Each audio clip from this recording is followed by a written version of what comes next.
اعوذ باللہ من الشیطان الرجیم بسم اللہ الرحمن الرحیم اللہم صلی علی محمد وعلی آل محمد۔ السلام علیکم ورحمۃ اللہ وبرکاتہ۔ درود ابراہیمی کا مشاہدہ لے کے آپ لوگوں کے سامنے حاضر ہوئی ہوں۔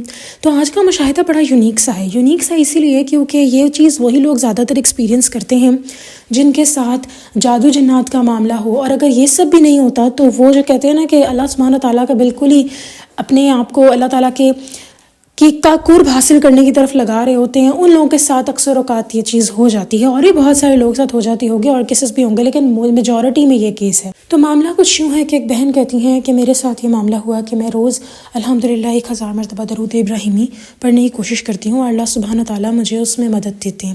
تو کہتی ہیں کہ ایسا کچھ ہوا کہ جتنا زیادہ اللہ تعالیٰ قریب ہو رہی تھیں ویسا یہ نہیں جانتی کہ ان کے ساتھ جادو کا مسئلہ ہے، جنات کا مسئلہ ہے، یا ان کے گھر میں کوئی ایسی چیز ہے، کچھ نہ کچھ اندازہ تو ہے ان کو، لیکن یہ کہتی ہیں کہ اس طرح کا معاملہ پیش آنے لگا کہ کبھی کبھی ڈرنے لگیں۔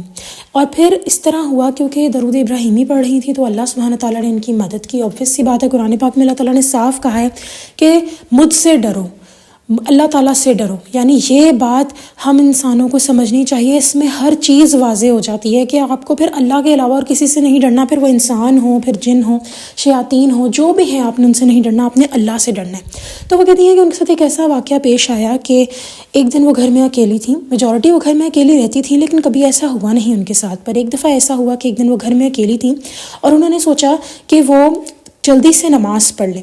تو وہ کہتی ہیں کہ جب انہوں نے نماز پڑھنے کا ارادہ کیا، جب غسل خانے میں گئیں وضو کرنے کے لیے، تو وہاں کہتی ہیں کہ کچھ ایک دم سے ان کو، حالانکہ باتھ روم کے دعا بھی یہ پڑھ کے گئی تھیں اور اس دن کا ان کا 1000 مرتبہ درود ابراہیمی بھی مکمل ہو چکا تھا، لیکن کہتی ہیں ایک دم سے اتنا ڈر لگنے لگ گیا، اتنا زیادہ ڈر لگنے لگ گیا کہ ایک دم سے گھبرا اٹھیں کہ اب تو میں واش روم میں ہوں اور یہاں پر تو ہم اللہ تعالیٰ کا نام نہیں لے سکتے۔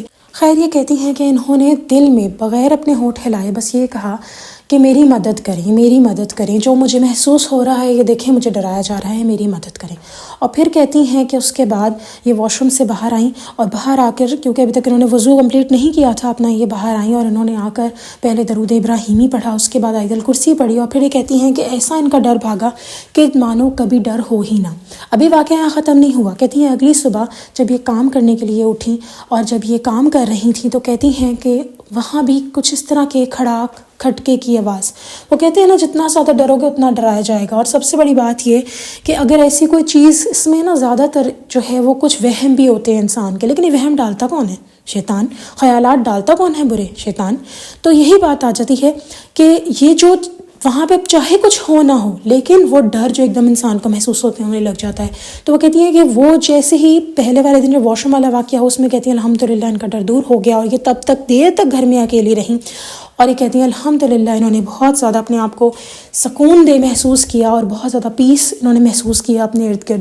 اس کے بعد یہ کہتی ہیں کہ ان کے ساتھ ایک اور واقعہ یہی وہ اگلے دن والا بات جو ہوئی پیش آئی، اس میں بھی کہتی ہیں بیٹھی ہوئی کام میں مگن تھی، ایک دم سے ہی آواز عجیب سی آئی، کھڑاک ہوا، جس سے ایک دم سے کہتی ہیں اصولی طور پہ تو ڈرنا چاہیے تھا، لیکن کہتی ہیں کیونکہ انہوں نے مدد مانگی تھی اللہ سبحانہ تعالیٰ سے، اور یہی بات آ جاتی ہے کہ جب انسان درود ابراہیمی پڑھنے لگ جاتا ہے تو اللہ سبحانہ تعالیٰ اس کو ویسا بنا دیتے ہیں جیسے اللہ تعالیٰ چاہتے ہیں۔ تو اللہ تعالیٰ تو چاہیں گے کہ آپ اللہ تعالیٰ کے سوا اور کسی سے بھی نہ ڈریں، یہی اللہ تعالیٰ کا بہت بڑا احسان ہے ہم سب پہ۔ تو بس وہی ہوا، کہتی ہیں اس دن، اس وقت، اس لمحے مجھے ڈر نہیں لگا۔ کہتی میں نہیں جانتی کہ آگے کس موڑ، کس وقت پہ میرے ساتھ کچھ یہ چیز دوبارہ ہو یا ہو نہ ہو، لیکن کہتی ہیں پھر ایک کے بعد دوبارہ اسی آواز آئی کھڑاک وغیرہ کی، جیسے ان کے کمرے میں ہی ہو کچھ، لیکن کہتی ہیں کہ انہوں نے کہا کہ بس مجھے کوئی فرق نہیں پڑتا، میرے ساتھ اللہ ہے، اور اللہ تعالیٰ نے فرمایا ہے کہ میں تمہاری شہرک سے بھی زیادہ قریب ہوں۔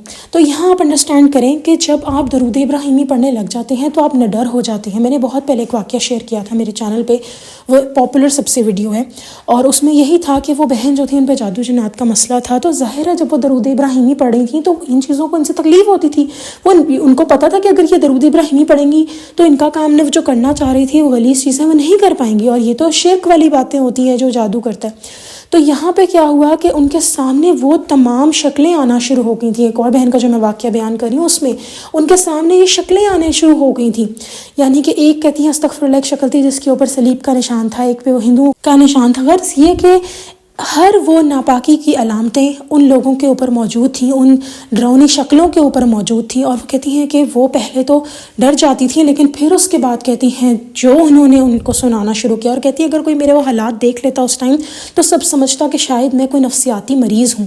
اور ماشاءاللہ پھر ان کو نبی پاک صلی اللہ علیہ وسلم کی زیارت بھی ہوئی۔ یہ واقعہ کافی لمحہ ہے، پر میں نے اس کو تھوڑا سا سمرائز کر کے بتا دیا ہے کہ بس کس طریقے سے اللہ تعالیٰ نے ان کی مدد کی۔ یہاں بتانے کی بات یہ ہے کہ آپ کو ڈرنا ہے نا، اگر ویسے آج کل کے دور میں نا انسانوں سے زیادہ ڈر لگتا ہے، جو کنٹرولنگ ہوتے ہیں، جو اگلوں کی، کیونکہ وہ فزیکلی ان کی پریزنس جو ہوتی ہے آپ کو نظر آ رہی ہوتی ہے۔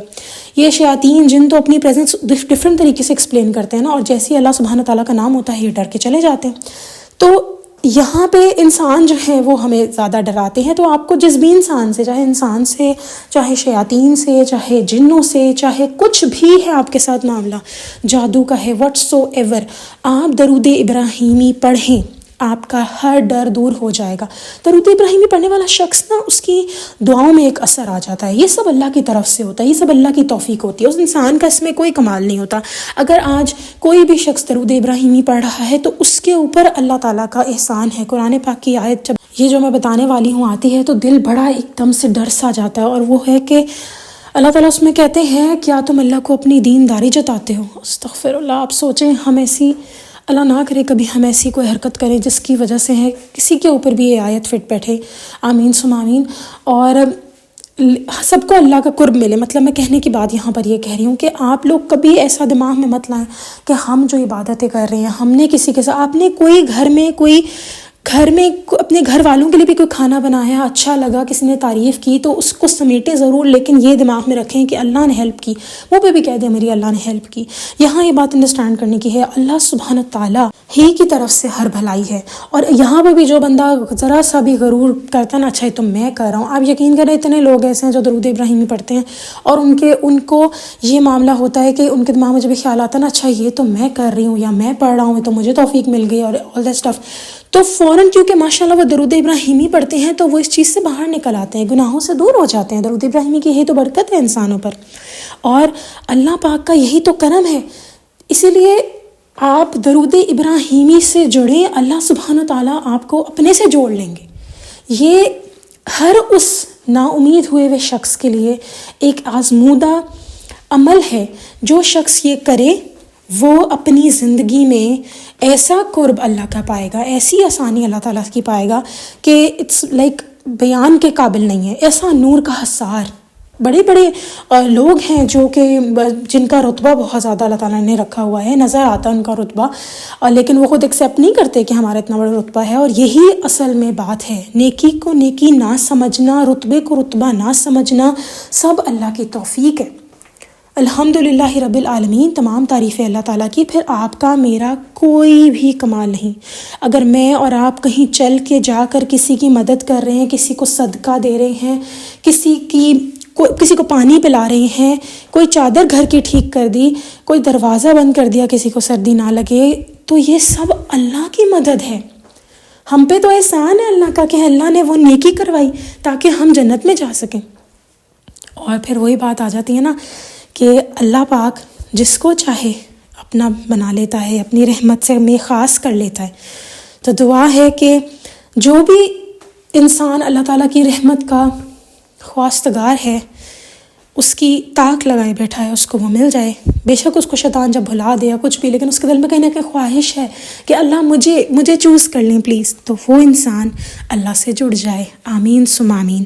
اور سب کے لیے ایک چھوٹا سا نسخہ ہے، لائف سٹائل لوگ کہتے ہیں نا، یہ جو لوگ ڈائٹنگ وغیرہ کرتے ہیں، جو لوگ اپنا ویٹ لاس کرتے ہیں، وہ اس بات کو فالو کرتے ہیں، انڈرسٹینڈ کرتے ہیں کہ ایک لائف سٹائل ایڈ کرنا ہوتا ہے جس میں پھر آپ سب کچھ ایک کوانٹٹی میں کھا سکتے ہیں۔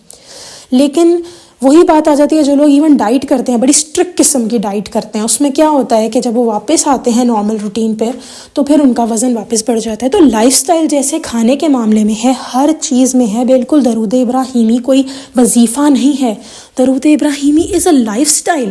یہ آپ کو اپنی زندگی میں لائف سٹائل کے طور پر ایڈ کرنا ہے تاکہ آپ کی آخرت کا لائف سٹائل خوبصورت بن سکے۔ آپ کی جب آپ قرآن پاک کھول کر دیکھتے ہیں، اس میں اللہ سبحانہ تعالیٰ جب فرماتے ہیں کہ اس کی آیت ایک بڑی خوبصورت ہے، ویسے تو ساری ماشاءاللہ آیتیں بہت خوبصورت ہیں. ایک آیت ہے اس کی جس کے اندر اللہ سبحانہ تعالیٰ فرماتے ہیں کہ وہ لوگ جو دنیا کے ہی خواستگار ہیں اور ان کی عقل یہیں تک ہے. میں اس کا مفہوم بتا رہی ہوں قرآنی آیت کا، کاکی کی غلطی نہ ہو جائے بس مجھ سے اس لیے. تو آپ سوچیں کہ کہاں تک بیونڈ ہم لوگ جا سکتے ہیں. ہم لوگوں نے ایک جنت کا بس یہی تصور کیا ہوا ہے کہ جنت کے باغات ہیں جن کے نیچے نہریں بہہ رہی ہیں. اب وہ کیسی نہریں بہہ رہی ہیں، کیسا ہے؟ کہتے ہیں جہاں تک نگاہ جائے گی سلطنت دیکھے گا. سلطنت سمجھتے ہیں آپ؟ سلطنت کیا ہوتی ہے؟ ایک بادشاہ کی سلطنت. بادشاہ کی سلطنت وہ سلطنت ہے جو اس کی اپنی ذاتی ہے. تو وہ سب پانے کے لیے دنیا سے ڈرنا بند کر دیں. اور دنیا سے ڈرنے میں جب اکثر لوگ کہتے ہیں اچھا ہم لوگوں سے ڈرنا بند کر دیں، پھر وہ نہ ڈر ہو کے بدتمیز ہو جاتا ہے. یہ نہیں میں کہہ رہی آپ لوگوں کو، یہ اللہ سے ڈرنا نہ ہوگا. پھر اللہ تعالیٰ کو لڑائی جھگڑا نہیں پسند. اور آپ یقین کریں کہ جب آپ کسی انسان کو نہیں سناتے، اس کی بدتمیزی پر خاموش رہتے ہیں، اس میں نو ڈاؤٹ اللہ سبحانہ تعالیٰ کا ہی کمال ہے آپ کی مدد کرنے میں، آپ کو وہ کام عمل کروانے میں، خاموش رہنے میں، آپ کا رکھوانے میں آپ کو. لیکن آپ سوچیں کہ اگر آپ اپنا منہ کھولیں گے تو یہاں آپ اللہ تعالیٰ کی نظر میں برے بن جائیں گے. تو اسی لیے اگلوں کے لیے ان کی بدتمیزیوں پہ چپ رہا اس لیے نہ کریں کہ ان کے لیے رہ رہے ہیں، بلکہ اپنی ذات کے لیے رہیں. اور اللہ کے علاوہ کسی سے نہ ڈریں. جب انسان یہ کہتا ہے نا اللہ کے علاوہ کسی سے نہیں ڈرتا، پھر اس انسان کو ہر اس چیز میں وہ احتیاط سے چلنے لگ جاتا ہے. اور کون چلاتا ہے؟ اللہ ہی چلاتا ہے. تو میں امید کرتی ہوں کہ آپ لوگ درود ابراہیمی کو اپنی زندگی میں ایڈ کریں گے، اور میری دعا ہے کہ اللہ سبحانہ تعالیٰ ہمیں مرتے دم تک صحیح طریقے سے درود ابراہیمی ڈھیروں پڑھنے کی توفیق عطا فرمائے. آمین ثم آمین. چلیں جی، انشاءاللہ نیکسٹ ویڈیو میں پھر حاضر ہوں گی. تب تک کے لیے اللہ حافظ.